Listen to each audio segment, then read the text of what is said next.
तो movie start होती है और हम देखते हैं दो बसों को जो कि स्कूली बस होती है जिसमें सिर्फ गर्ल्स स्टूडेंट्स ही भरी होती हैं और ये लोग ट्रिप पर कहीं घूमने के लिए जा रहे होते हैं और सारी लड़कियां बस में बहुत ज्यादा मस्ती कर रही होती हैं। यहाँ पर एक और लड़की बैठी होती है जिसका नाम होता है मित्सु। ये शांत एक डायरी में बैठ करके कुछ लिख रही होती है। यहाँ पर मित्सु की फ्रेंड्स बोलती हैं कि क्या कर रही है तू, छोड़ इसे, चल मस्ती कर हमारे साथ। और ये इससे बुक छीनने लगती है, तभी पेन गिर जाता है।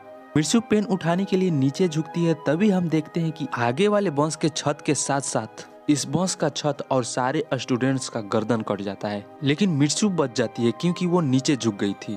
और ये देख करके मिर्सू पूरी तरह से सहम जाती है कि आखिर उसके साथ हुआ क्या। तभी हम देखते हैं कि एक हवा का झोंका सड़क के किनारे लगे हुए पोलों को काटते हुए इसकी तरफ बढ़ रहा होता है, जैसे कि इस हवा के झोंके में कोई अदृश्य शक्ति है। ये देख करके मिर्सू यहाँ से भाग खड़ी होती है। मिर्सू आगे जाती है तो रास्ते में इसे कुछ स्टूडेंट्स नजर आते हैं। मिर्सू सबको नीचे झुकने को बोलती है और जो नहीं झुकते वो बीच से ही कट जाते हैं। और रास्ते में ही कुछ स्टूडेंट्स नजर आते हैं जो कि साइकिलिंग करते हुए आगे की तरफ जा रहे होते हैं। और हम देखते हैं कि वो हवा वाली अदृश्य सी शक्ति इन्हें भी बीच से काट देती है। जिसके बाद मिर्सू यहाँ से फिर से भागते हुए एक लेक के पास जाती है। और यहाँ पर भी हम देखते हैं कि कुछ स्टूडेंट्स बीच से कटे पड़े हैं और चारों तरफ ऐसे ही लाशें भरी पड़ी हैं। जिसके बाद मिर्सू यहाँ से एक साफ सा कपड़ा उठाती है और यहाँ से चली जाती है अपने कॉलेज की तरफ। यहाँ पर आते ही मिर्सू को उसकी एक फ्रेंड नजर आती है जिसका नाम होता है अकी। मिर्सू इससे पूछती है कि तुम अकी ही हो ना। अकी बोलती है कि हाँ, मैं तुम्हारी फ्रेंड ही हूँ। क्या हो गया है तुमको, क्या तुम मुझे पहचान नहीं रही हो। तभी वहाँ पर एक हवा का झोंका आता है और मिर्सू यहाँ से भागते हुए कॉलेज के अंदर चली जाती है। यहाँ पर मिर्सू अकी से बताती है कि लगता है कि मैंने एक सपना देखा और मुझे लगता है कि वो कोई सपना नहीं बल्कि हकीकत ही था, क्योंकि थोड़ी देर पहले मैं एक बस में बैठी थी और वहाँ पर एक हवा का झोंका आया और बस में मौजूद सारे लोगों को बीच से काट दिया। अकी बोलती है कि तुमने सपना देखा होगा और इसे विंडो के पास ले जाती है और बोलती है कि देखो सब कुछ नॉर्मल ही है। फिर अकी मिर्सू को अपने फ्रेंड के पास ले जाती है जिनमें से एक का नाम सूर एंड एक का नाम टायोको होता है। और ये चारों के चारों क्लास को बंक मार करके चली जाती हैं घूमने के लिए ताकि ये लोग मिर्सू को नॉर्मल फील करा सके। और ये लोग कॉलेज से निकल करके एक लेक के पास जाती हैं। यहाँ पर अकी इन लोगों को मिर्सू के सपने के बारे में बताती है। यहाँ पर सूर बोलती है कि हाँ, ऐसा हो सकता है, जैसे कि हवा हमारे इस दुनिया में जीने के लिए वरदान देती है, लेकिन क्या पता अपसाइड डाउन में यानी कि दूसरी दुनिया में हवा हमारी जान की दुश्मन हो। और बोलती है कि हमारी किस्मत पहले से ही लिखी जा चुकी है और अगर हमें अपने डेस्टिनी को हराना है तो हमें कुछ ऐसा करना होगा कि कोई इसके बारे में सोच ही नहीं सकता। जिसके बाद ये लोग वापिस से अपने क्लास में आ जाते हैं जहाँ पर मिर्सू देखती है कि जमीन पर एक पिल्लो गिरा हुआ है। ये इसे उठाने के लिए जैसे ही नीचे झुकती है, यहाँ पर मौजूद टीचर इन पर गोलियां बरसाने लगती है और यहाँ पर मौजूद सारे के सारे स्टूडेंट्स मारे जाते हैं सिवाय मिर्सू के। तभी यहाँ पर सूर एंड टायोको आती है और मिर्सू को लेकर के यहाँ से भागती हैं और भागते हुए एक दूसरे क्लासरूम में जाकर के छुप जाती हैं। लेकिन एक टीचर आकर के सूर एंड टायोको दोनों को मार डालती है। यहाँ पर सूर बोलती है कि तुम्हें अपने डेस्टिनी को हराना होगा अगर तुमको इससे निकलना है तो। जिसके बाद मिर्सू यहाँ से भागने लगती है और इधर ये कॉलेज के टीचर्स इन पर ऐसे गोलियां बरसा रहे थे जैसे कि कोई कंपटीशन चल रहा हो।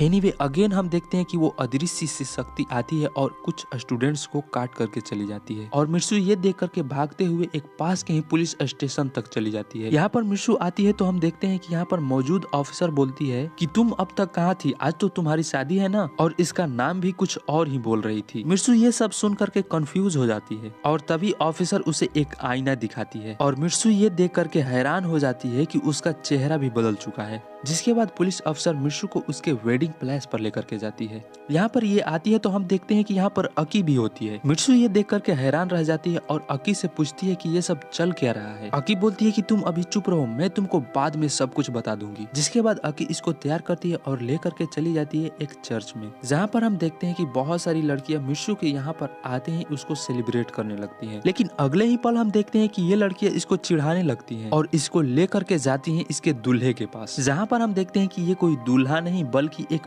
पिग होता है। और ये देख करके मिर्सू डर जाती है और उसके गर्दन में एक टूटा हुआ शीशा घुसेड़ देती है। जिसके बाद यहाँ पर मौजूद सारी लड़कियों को बारी बारी से मारने लगती है। तभी वहाँ पर अकी आती है और बोलती है कि तुम यहाँ से जाओ, मैं इन सबको संभालती हूँ। जिसके बाद मिर्सू यहाँ से भागते हुए आगे जाती है तो इसे कुछ लड़कियां नजर आती हैं जो कि रेसिंग कंपटीशन ड्रेस में होती हैं। ये लड़की इससे बोलती है कि तुम अब तक कहाँ थी और इसका नाम भी कुछ और ही ले रही और बोलती है कि हमें इस कंपटीशन को जीतना ही होगा। कितने दिनों से हम इस कंपटीशन कंपटीशन का वेट कर रहे थे। अगेन मिर्सू अपने आप को एक आईने में देखती है तो वो खुद को फिर से चेंज पाती है। जिसके बाद ये लड़की बोलती है कि चलो हमें दौड़ना होगा, हमें इस कंपटीशन को जीतना होगा। जिसके बाद मिर्सू इनके साथ दौड़ने लगती है और इस रेस में मिर्सू को सू, टायोको एंड अकी नजर आती है। तभी हम देखते हैं कि वो पिग फेस दूल्हा एंड 2 और लड़कियां जो हथियारों से लेस थी सबको मारते हुए इनकी तरफ बढ़े चले आ रहे थे। जिसके बाद मिर्सू अपना रास्ता बदल लेती है और दूसरी तरफ चली जाती है और भागते हुए एक खंडहर से पड़े जगह पर चली जाती है जहाँ पर उसे कोई नजर नहीं आता सिवाय इस लड़की के।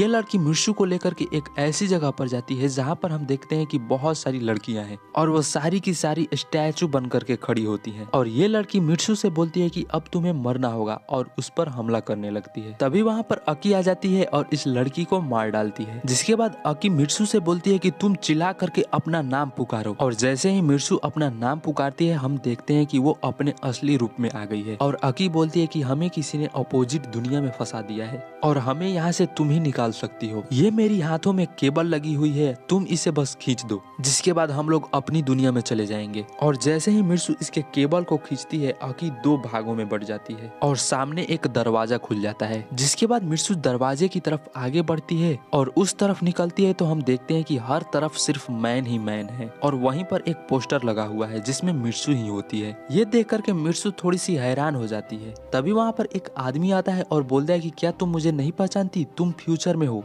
ये सुन करके मिर्सू वहीं पर बेहोश हो जाती है और जब इसे होश आता है तो वो खुद को एक ऐसे जगह पर पाती है जहाँ पर हम देख सकते हैं जहाँ पर सारी लड़कियों को एक कंधे में स्टैचू बना करके रखा गया हो। और यहीं पर मिर्सू को एक बुढ़ा आदमी नजर आता है जो कि वीडियो गेम खेल रहा होता है और हम देखते हैं कि इस वीडियो गेम में मिर्सू का कॉलेज एंड मिर्सू ही होती है। यहाँ पर ये बुढ़ा आदमी बताता है कि तुम मेरे इस गेम का ही हिस्सा हो। हालांकि तुम मर चुकी थी लेकिन मैंने तुम्हारे डीएनए की मदद से तुमको जिंदा कर दिया और अब तुम हमारे एक वीडियो गेम का हिस्सा हो। और वहीं पर हम मिर्सू के सारे कैरेक्टर्स एंड उसके फ्रेंड को देखते हैं जो कि एक शीशे के अंदर स्टैचू के रूप में खड़े थे। तभी वहाँ पर वही आदमी आता है और ये बुढ़ा आदमी मिर्सू को उसके साथ सोने को बोलता है और मजबूरी में मिर्सू को उसके साथ जाकर के सोना पड़ता है। लेकिन यहाँ पर मिर्सू को सुर की बातें याद आने लगती है कि अगर तुमको अपने डेस्टिनी को हराना है तो तुमको कुछ ऐसा करना होगा कि कोई सोच न सके। तो मिर्सू इस आदमी का गला दबाने लगती है और बोलती है कि मैं कोई खिलौना नहीं हूँ जिसके साथ तुम कोई वीडियो गेम खेलो। और ये कहकर वो खुद को ही मार डालती है और हम देखते हैं कि इसके साथ साथ इसके जितने भी कैरेक्टर्स थे वो सारे के सारे मर जाते हैं। और ये देख करके ये बुढ़ा चिल्लाने लगता है। जिसके बाद हम देखते हैं कि मिर्सू कहीं पर बर्फ पर पड़ी हुई है और यहाँ से उठ करके भागने लगती है और इस तरह ये इस वीडियो गेम से बाहर निकल जाती है और ये मूवी यहीं पर खत्म हो जाती है। तो यार अगर आपको हमारी मेहनत अच्छी लगी हो तो वीडियो को यार लाइक कर दो, चैनल को सब्सक्राइब कर देना एंड बेल आइकन को भी प्रेस करते जाना। तो मिलते हैं अपने नेक्स्ट वीडियो के साथ, तब तक के लिए बाय बाय।